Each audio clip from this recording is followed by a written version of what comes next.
शांति। आप सभी भाई बहनों को रक्षाबंधन के पावन पर्व की बहुत बहुत शुभकामनाएं। हम सभी जानते हैं भारत बहुत प्राचीन देश है। ये बहुत प्राचीन होने के साथ साथ इसकी संस्कृति भी बहुत महान है। हमारी संस्कृति में जो पर्व है, त्योहार है, उन सभी पर्व के गर्भ में एक सुंदर संदेश वो लेके आता ही है। लेकिन समय के साथ साथ लोग उस चीज को भूल जाते हैं, सिर्फ वही चीज याद रखते हैं जो उसकी बाहरी बनावट है। आज वैसा ही कुछ हमारे साथ हो रहा है। रक्षाबंधन की आज त्योहार है, लेकिन रक्षाबंधन की जो अंतर्निहित संदेश है, क्या उसको आज हम याद कर पा रहे हैं? नहीं, हम सिर्फ क्या कर रहे हैं, उसकी जो बाहरी बनावट है, जो मौज है, जो आनंद है, सिर्फ हम आज उसको ही मना रहे हैं। लेकिन इस पवित्र रक्षाबंधन में एक बहुत सुंदर संदेश छिपी हुई है। ये जो रक्षाबंधन है, ये दो शब्दों से मिलकर बनी हुई है। एक तो है रक्षा और दूसरी है बंधन। रक्षा, किसको रक्षा चाहिए और किससे चाहिए और कौन ये रक्षा कर सकती है? पहले तो रक्षा हम सभी को चाहिए, सभी आत्माओं को चाहिए। इसमें कोई भाई या बहन या महिला या पुरुष, ये सभी रक्षा की बात आती ही नहीं है। रक्षा आज हमें सब आत्माओं को चाहिए। तो हमारी रक्षा कौन करेगा? हमारी रक्षा करने वाला सिर्फ एक ही है, हमारा परमपिता परमात्मा शिव बाबा। शिव बाबा ही हमारे आत्माओं का सर्वोच्च रक्षक है, जो हमें रक्षा दे सकते हैं, सुरक्षा दे सकते हैं। तो फिर बात आई कि रक्षा किससे देना है?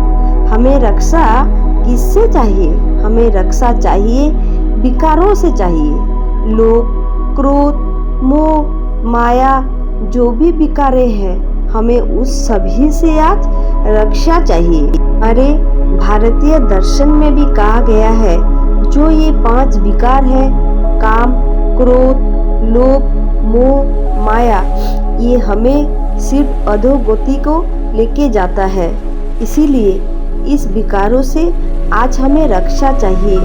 हमारे शरीर की रक्षा से पहले भी हमारी आत्मा की रक्षा की बहुत ज़रूरत होती है। जैसे कंप्यूटर में हार्डवेयर की रक्षा करने से पहले सॉफ्टवेयर को प्रोटेक्ट करना पड़ता है, वैसी ही है शरीर की रक्षा से पहले हमें आत्मा की रक्षा की बहुत ज़रूरत है। तो फिर आप सोचिए, इन विकारों से अगर आपको रक्षा चाहिए तो सर्वोच्च रक्षक कौन है? ये सिर्फ एक ही है, हमारे परमात्मा शिव बाबा, जो हम सभी आत्माओं के रक्षक है और इन विकारों से हमारे रक्षा करते हैं। के बाद जो दूसरी शब्द है वो है बंधन। वैसे तो दुनिया में किसी को भी बंधन पसंद नहीं है। अगर आपको कहा जाए कि आप एक घर में बंद कर रहिए, बंद करके 10 दिन, 15 दिन, 20 दिन रहिए, आपको हर तरह का सुख सुविधा वहाँ पर दिया जाएगा, तो क्या आप पसंद करेंगे? आप नहीं पसंद करेंगे। लेकिन यहाँ किस बंधन की बात हो रही है? जब हम पवित्रता के बंधन के धागा अपने हाथ में बांध लेते हैं, तो हमारे परमपिता परमात्मा शिव बाबा हमेशा हमें रक्षा करते हैं। ये है इस रक्षा बंधन की आध्यात्मिक महत्व, जिसे आप जान पाए कि रक्षा किसको चाहिए, रक्षा किस चीज से चाहिए और हमारे जीवन की सर्वोच्च रक्षक कौन है। रक्षाबंधन को बहुत पवित्रता के त्योहार माना जाता है।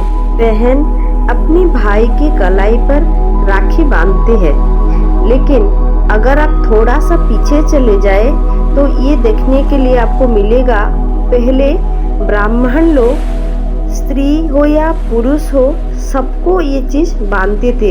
जो धागा होता है जिसको आप मौली बोलते हैं, पहले रक्षाबंधन के त्योहार में ये बांधा जाता था, लेकिन वो चीज़ थोड़ा लुप्त होके आज देखा गया है कि बहन ही अपने भाई को राखी बांधती है। लेकिन बहन अगर भाई को राखी बांधे या ब्राह्मण जजमान को राखी बांधे, ये सब चीज़ हमें क्या सिखाती है? ये सब चीज़ हमें प्योरिटी सिखाती है, पवित्रता सिखाती है। भाई बहन के संबंध कितनी पवित्र है, कितनी मीठी है। जब हमारे संबंधों में पवित्रता आ जाती है तो हमारे जीवन में भी सुख समृद्धि आती है। कहते भी हैं पवित्रता सुख और समृद्धि की जननी है। फिर थोड़ा सा आगे बढ़ते हैं, आगे बढ़कर देखते हैं कि ये जो रक्षाबंधन का त्योहार है, ये श्रावण मास की पूर्णिमा तिथि में मनाई जाती है। वैसे तो देखा जाए कि जो भी महीना है, सब महीना अपने आप में बहुत खास है, लेकिन श्रावण की जो महीना है, इस महीने में इस महीना को हम परमपिता परमात्मा शिव बाबा को समर्पित करते हैं। इस महीने में हर कोई शिव बाबा की आराधना करते हैं, सर्वोच्च महीना मानते हैं, शिव बाबा का ही महीना मानते हैं। तो अगर इस महीने की अगर पूर्णिमा तिथि में अगर कोई पर्व आ जाए तो वो पर्व कितना श्रेष्ठ है, कितना उत्तम है। तो ये पर्व हमें क्या सिखाती है?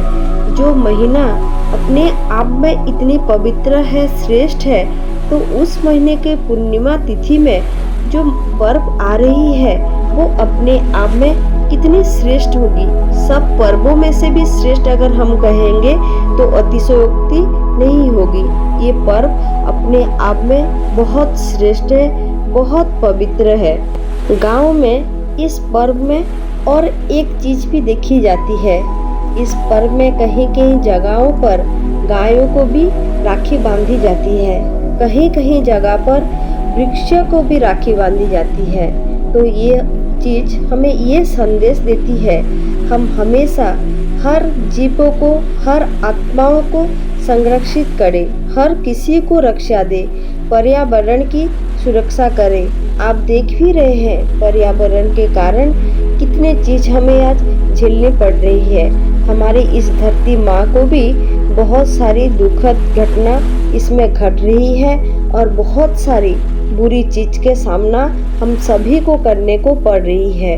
तो जितना हो सके आप सभी पर्यावरण की भी रक्षा करें। हमेशा अपने मन में वसुधैव कुटुंबकम की भावना रखें। जिस वसुधा पर हम रहते हैं वहाँ पर बहुत सारे जीव, पशु पक्षी, नदियाँ भी है, पेड़ पौधे भी है, पर्वतमालाएं भी है। उन सभी को भी संरक्षण की बहुत आवश्यकता है। हमारे ये परम धर्म है कि उन सभी का हम संरक्षण करें, ताकि हमारी जिस पृथ्वी को हम अपनी माँ कहते हैं उनके ऊपर कोई भी आँच ना आए और उसके साथ साथ किसी भी प्राणी पर भी कोई विपदा ना आए। चलिए और आगे बढ़ते हैं। हमारी वैदिक संस्कृति में सांसारिक रूप से देखा जाए तो बहनें भाइयों को जो राखी बांधती थी पहले के ज़माने में, वो एक कपड़े में क्या लेती थी? दूब घास लेती थी, चावल लेती थी, उसमें केसर लेती थी, चंदन लेती थी और सरसों की दाना लेती थी और उसको कपड़े में सिलाई कर कर एक धागा से अपने भाई के हाथ में बांधती थी। हमारी भारतीय संस्कृति परंपरा में जो भी चीज मनाई जाती है, हर चीज की एक वैज्ञानिक अर्थ ही रहती है। हमारी संस्कृति हमेशा से महान रही है। हर पर्व अपने आप में एक महान संदेश को छिपाए रखती है। कोई भी चीज यहाँ ऐसे ही मनाया ही नहीं जाती है। तो इस पांचों चीज का क्या अर्थ है? दूब घास के अर्थ यही है, आप देखते भी होंगे, अगर दूब घास की एक भी अगर घास कहीं लगा दिया जाए तो वो अपने आप में हर तरफ फैल जाती है।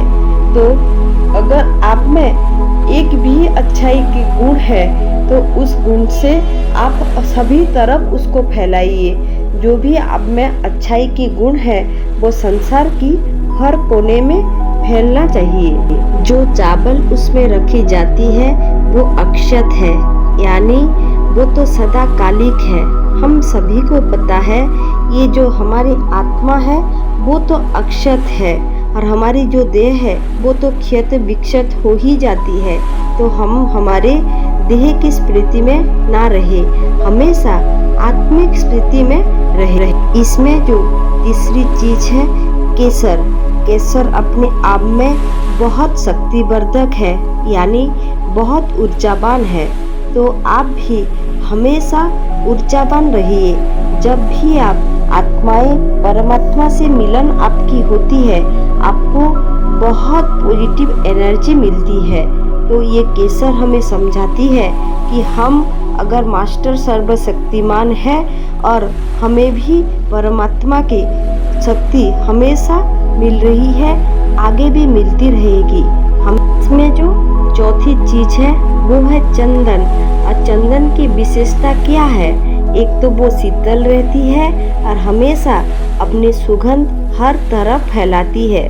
वैसे ही हम हमारे जीवन में हमेशा शांत रहे, हमेशा लोगों को शीतलता प्रदान करें और अपनी जो अच्छाई है वो अपने सुगंध हर तरफ आप फैलाइए। और इसमें जो पांचवी चीज है वो है सरसों के दाने। सरसों के दानों की विशेषता है वो तीव्र है, तीक्ष्ण है। वो हमें सिखाती है किसी भी चीज में देरी नहीं करना है। अगर जितना जल्दी हो सके हमें परमात्मा की इस महान ज्ञान को प्राप्त कर लेना है। जितना हो सके परमात्मा की इस दिखाई हुई रास्ते पर हमें अभी से ही चलना शुरू करना चाहिए, क्योंकि अगर कल पर टालेंगे तो कल किसने देखा है। ये थी इस पवित्र रक्षाबंधन की आध्यात्मिक महत्व। आप हमेशा रक्षा वो सर्वशक्तिमान परमात्मा से उम्मीद कीजिए, कभी भी किसी भी देहधारी मनुष्य से मत कीजिए, क्योंकि हम सभी आत्माएं हैं और सबके भीतर समान शक्ति है और हमारे जो सर्वोच्च शक्ति है वो सिर्फ परमात्मा ही है।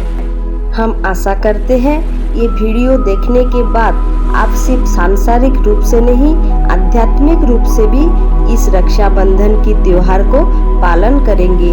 इसी शुभकामना के साथ आज के वीडियो को समाप्त करते हैं।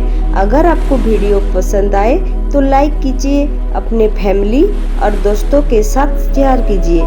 जो लोग चैनल में नए हैं चैनल को जरूर सब्सक्राइब करिए और अपना सुंदर सुंदर कमेंट हमारे कमेंट बॉक्स में जरूर दीजिए और मेरे शिव बाबा को जरूर याद करिए। रक्षाबंधन की आज सबको बहुत बहुत शुभकामनाएं। ओम शांति।